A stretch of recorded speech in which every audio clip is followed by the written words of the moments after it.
Hi friends, welcome to me and my life. இன்றைக்கி நம்ம சேனலில் என்னோட மந்த்லி கிச்சன் க்ளீனிங் ரொட்டீன் தான் நான் உங்களோட ஷேர் பண்ணிக்க போகிறேன்.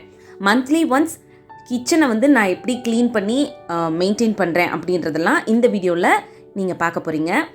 இதுக்கு முன்னாடி நம்ம சேனலில் என்னோட daily kitchen cleaning routine, night cleaning routine, weekly kitchen cleaning ரொட்டீன்லாம் ஷேர் பண்ணியிருக்கேன்.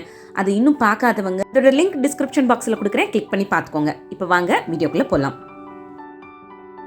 என்னோட மந்த்லி கிச்சன் க்ளீனிங் ரொட்டீனில் ஃபர்ஸ்ட் நான் பண்ணக்கூடிய க்ளீனிங் ஒர்க் என்னென்னா, இப்போ நீங்கள் பார்த்துட்ருக்கிறது தான் என்னோடய கிச்சன் கேபினெட்டில் இருக்கக்கூடிய அந்த டோரெல்லாம் இருக்கும்ல, அதை எல்லாத்தையும் க்ளீன் பண்ணி மெயின்டைன் பண்ணுறது. மந்த்லி ஒன்ஸ் இந்த மாதிரி க்ளீன் பண்ணிட்டேன் அப்படின்னா அதில் தூசி, அழுக்கு, இல்லை நம்ம சமைக்கும்போது அந்த ஹேண்டில் பிடிச்சி ஓப்பன் பண்ணுறதுனால வரக்கூடிய கரைகளாக இருக்கட்டும், எண்ணெய் பிசுக்கு, இதெல்லாம் படாமல் க்ளீனாக மெயின்டைன் ஆகும்.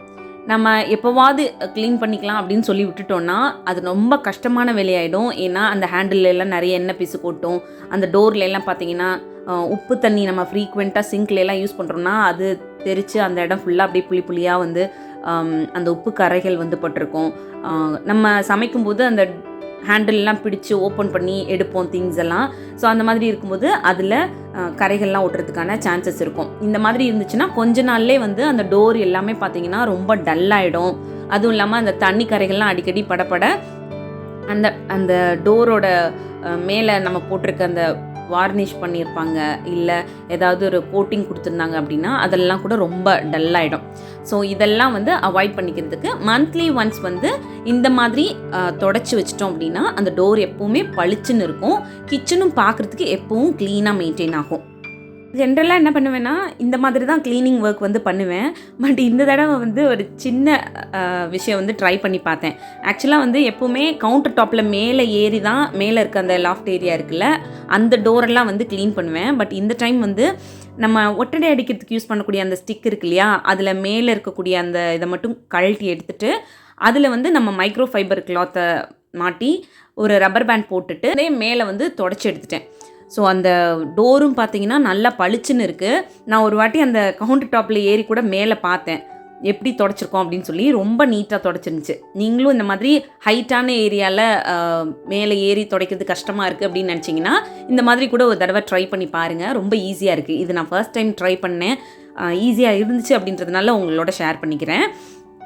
அப்புறம் இதோட பேண்ட்ரி ஏரியா டோர் இருக்கும் இல்லையா, அது எல்லாத்தையும் இந்த மாதிரி ஒரு தடவை தொடச்சி எடுத்ததுக்கப்புறம் அந்த கிளாஸ் டோரில் மட்டும் கோலின் தான் யூஸ் பண்ணுவேன்.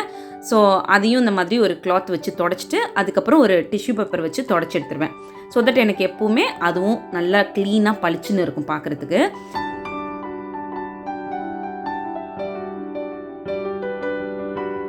அடுத்ததாக என்னோடய கிச்சனில் பார்த்தீங்கன்னா என்னோடய கவுண்டர் டாப் பக்கத்தில் ஒரு சின்ன விண்டோ இருக்கும்.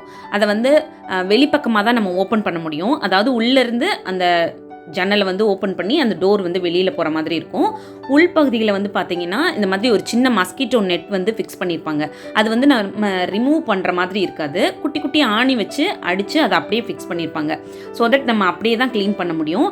நான் இதுக்கு நம்ம ஷூ க்ளீன் பண்ணுறதுக்கு யூஸ் பண்ணுவோம் இல்லையா, ப்ரஷ், அதை வச்சு தான் க்ளீன் பண்ணுவேன். எனக்கு அது ரொம்ப ஈஸியாக இருக்கும். டக்குன்னு அதில் இருக்கக்கூடிய தூசியை எடுத்துரும். இதுக்குன்னு செப்பரேட்டாக ஒரு ப்ரஷ் வாங்கி வச்சுருப்பேன். அதை வச்சு தான் இந்த க்ளீனிங் வேலைகள்லாம் பண்ணுவேன். இது எனக்கு ரொம்ப கம்ஃபர்டபுளாகவும் இருக்கும் யூஸ் பண்ணுறதுக்கு.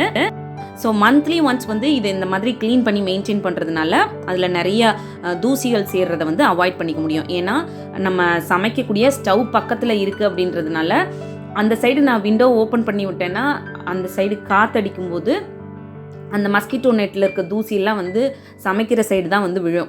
ஸோ அதை எப்போவுமே நம்ம க்ளீனாக மெயின்டைன் பண்ணுறது ரொம்ப முக்கியம். மந்த்லி ஒன்ஸ் நான் இந்த மாதிரி க்ளீன் பண்ணி மெயின்டைன் பண்ணிக்குவேன். அடுத்ததாக என்னோடய கிச்சன் கவுண்டர் டாப்பில் ஆர்கனைஸ் பண்ணி வச்சுருக்கக்கூடிய பேஸ்கெட், ரேக்லாம் இருக்கும்ல, அது எல்லாத்தையும் ஒரு தடவை இந்த மாதிரி எடுத்து வச்சு டீப் க்ளீன் பண்ணிவிட்டு திரும்ப அந்த பொருட்கள்லாம் ஆர்கனைஸ் பண்ணி வச்சுருவேன். ஸோ இந்த மாதிரி நம்ம மந்த்லி ஒன்ஸ் க்ளீன் பண்ணி ஆர்கனைஸ் பண்ணிட்டோன்னா அதில் நிறைய அழுக்குகள் சேர்றதை அவாய்ட் பண்ணிக்க முடியும். ப்ளஸ் அது எப்போவுமே பார்க்குறதுக்கு புதுசாகவே இருக்கும். அந்த பேஸ்கெட்டாக இருக்கட்டும், அந்த ரேக்காக இருக்கட்டும், இந்த மாதிரி க்ளீனாக மெயின்டைன் பண்ணாலே போதும். நம்ம வாங்கி வச்சுருக்க பொருட்கள் எல்லாமே ரொம்ப நாள் வரைக்கும் பளிச்சுன்னு இருக்கும். கவுண்டர் டாப்பும் பார்த்திங்கன்னா எப்போவும் பார்க்குறதுக்கு சுத்தமாக பளிச்சுன்னு இருந்தாலே நமக்கு சமைக்கிறதுக்கே ஒரு ஆசையாக இருக்கும். ஸோ என்னோடய கிச்சனாக இருக்கட்டும், கிச்சன் கவுண்டர் டாப்பாக இருக்கட்டும், எப்போவுமே க்ளீனாக இருக்க மாதிரி வச்சுக்குவேன். ஸோ அதுக்கு வந்து இந்த மாதிரி daily, weekly, monthly cleaning routine அப்படின்னு ரொம்ப நாளாக நான் ஃபாலோ பண்ணிகிட்ருக்கேன். இந்த மாதிரி நம்ம ஃபாலோ பண்ணும்போது நமக்கு அந்த க்ளீனிங் வேலைகள் வந்து ரொம்ப ஸ்ட்ரெஸ் கொடுக்காது. ஏன்னா மந்த்லி ஒன்ஸ் 1 or 2 days தான் இந்த மாதிரி க்ளீனிங் ஒர்க் வந்து நம்ம பண்ணுவோம். ஸோ மிச்ச நாட்களில் வந்து டெய்லி வந்து நம்ம ரொம்ப சிம்பிளான க்ளீனிங் வேலைகள் பார்த்து வச்சாலே போதும். நம்மளோட வீடாக இருக்கட்டும், கிச்சனாக இருக்கட்டும், எப்போவும் க்ளீனாக மெயின்டைன் ஆகும். நம்ம வந்து ரொம்ப அழுக்குகள், தூசியெல்லாம் சேர விட்டுட்டு ஒரு நாள் உட்காந்து க்ளீன் பண்ணோம் அப்படின்னா நம்மளுக்குமே ரொம்ப ஸ்ட்ரெஸ் ஆகும், டயர்டாகும். அதெல்லாம் அவாய்ட் பண்ணிக்கிறதுக்கு இந்த மாதிரி பிரித்து உங்களோட க்ளீனிங் ஷெட்யூல் வச்சுக்கிட்டிங்கன்னா நீங்கள் வீட்டில் வச்சுருக்கக்கூடிய பொருட்களாக இருக்கட்டும், உங்களோட வீடு, ரூம் எல்லாமே வந்து எப்போவுமே க்ளீனாக பளிச்சுன்னு மெயின்டைன் ஆகும். அதுக்கு வந்து கண்டிப்பாக இந்த மாதிரி ஒரு க்ளீனிங் ஷெட்யூல் வந்து ஃபாலோ பண்ணி பாருங்கள். அதோட ரிசல்ட் வந்து அமேசிங்காக இருக்கும்.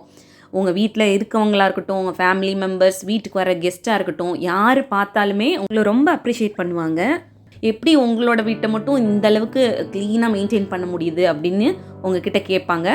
ஸோ அதோட சீக்ரெட் என்னென்னா இந்த மாதிரி க்ளீனிங் ஷெட்யூல் ஃபாலோ பண்ணுறது தான். நீங்களும் இந்த மாதிரி ஒரு க்ளீனிங் ஷெட்யூல்லாம் ட்ரை பண்ணி பாருங்கள். அதோட ரிசல்ட் வந்து உங்களுக்கே வந்து ரொம்ப பிடிக்கும். உங்களோட க்ளீனிங் வேலைகளுமே ரொம்ப கம்மியான மாதிரி ஃபீல் பண்ணுவீங்க.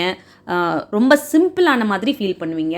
ஒரே நாளில் எல்லா வேலைகளும் இழுத்து வச்சு பண்ணுறது எப்படி இருக்கும், இந்த மாதிரி பிரித்து பண்ணும்போது அதோட ரிசல்ட் எப்படி இருக்கும் அப்படின்றத நீங்கள் ரெகுலராக இந்த மாதிரி ஒரு ரொட்டீன் ஃபாலோ பண்ணும்போது நீங்களே ஃபீல் பண்ண முடியும். அப்புறம் ஒரு சின்ன விஷயம் ஷேர் பண்ணணும்னு நினச்சேன்.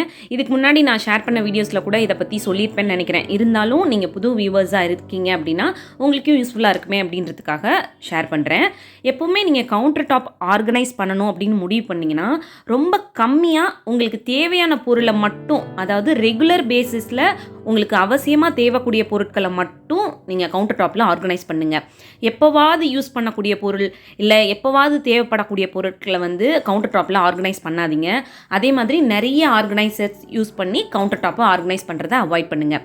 இந்த மாதிரி நிறைய ஆர்கனைசர்ஸ்லாம் நீங்கள் கவுண்டர் டாப்பில் ஆர்கனைஸ் பண்ணிங்கன்னா ஆர்கனைஸ் பண்ணதுக்கப்புறமா பார்க்குறதுக்கு என்னவோ அழகாக தான் இருக்கும். பட் இந்த மாதிரி ஒரு க்ளீனிங் பண்ணக்கூடிய நாள் வரும்போது பார்த்திங்கன்னா ரொம்ப கஷ்டமாக இருக்கும்.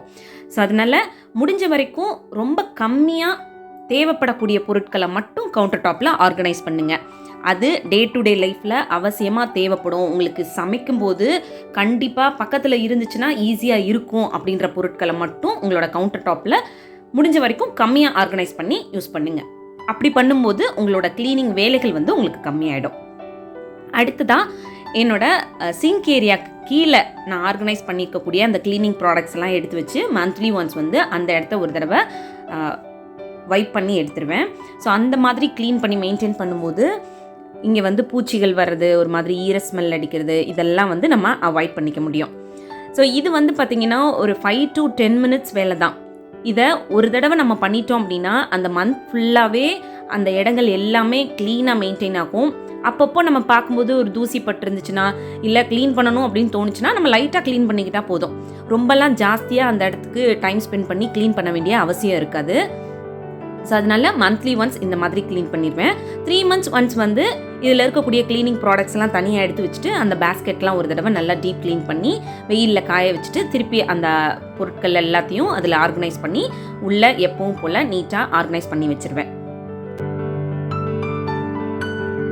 நம்ம சேனலில் kitchen counter top organisation video, அப்புறம் சிங்க் ஏரியாவுக்கு கீழே நான் என்ன மாதிரிலாம் ஆர்கனைஸ் பண்ணியிருக்கேன், பேண்ட்ரி ஏரியா ஆர்கனைசேஷன் அப்படின்னு தனித்தனியாக வீடியோஸ் வந்து போஸ்ட் பண்ணியிருக்கேன். அதோட லிங்க் எல்லாமே டிஸ்கிரிப்ஷனில் கொடுக்குறேன். இன்னும் பார்க்காதவங்க விருப்பப்பட்டீங்கன்னா கிளிக் பண்ணி பார்த்துக்கோங்க. ஸோ இது தவிர்த்து கிச்சனில் நான் மந்த்லி ஒன்ஸ் க்ளீன் பண்ணக்கூடிய இடம் அப்படின்னு பார்த்தீங்கன்னா கிச்சன் பேண்ட்ரி ஏரியா. அதில் வந்து மசாலா ஐட்டம்ஸ், அரிசி, இன்னும் சில பொருட்கள்லாம் கூட ஆர்கனைஸ் பண்ணி வச்சுருக்கேன். நம்மளோட சேனலில் ரெகுலராக பார்க்குறவங்களுக்கு தெரியும் நான் பேண்ட்ரி ஏரியாவில் என்ன மாதிரி ஆர்கனைஸ் பண்ணியிருக்கேன் அப்படின்னு. ஸோ அது எல்லாத்தையும் வெளியில் எடுத்து வச்சுட்டு பேண்ட்ரி ஏரியா ஃபுல்லாக ஒரு தடவை க்ளீன் பண்ணிவிட்டு திருப்பி எடுத்து ஆர்கனைஸ் பண்ணி வைப்பேன். அதுக்கப்புறம் ஃப்ரிட்ஜ் வந்து டீப் க்ளீன் பண்ணிடுவேன். ஸோ இந்த 2 ஒர்க்குக்குமே பார்த்தீங்கன்னா கொஞ்சம் டைம் எடுக்கும் அப்படின்றதுனால இந்த 2 வேலைகளையுமே நான் அடுத்த நாள் தான் பண்ணுவேன். அதாவது இந்த வீடியோ நீங்கள் பார்த்துட்டு இருக்கீங்க இல்லையா, இது எல்லாத்தையும் ஒரு நாளில் நான் ஷூட் பண்ணது. ஸோ அடுத்த நாள் வந்து அந்த க்ளீனிங் பண்ணும்போது அதை தனி வீடியோவாக நான் உங்களுக்கு ஷேர் பண்ணுறேன். இந்த வீடியோ உங்களுக்கு யூஸ்ஃபுல்லாக இருந்திருக்கும் அப்படின்னு நினைக்கிறேன். இன்னொரு யூஸ்ஃபுல்லான வீடியோவோட நான் உங்களை மீட் பண்ணுறேன். வீடியோ பிடிச்சிருந்தா மறக்காமல் லைக் பண்ணுங்கள். தேங்க்யூ.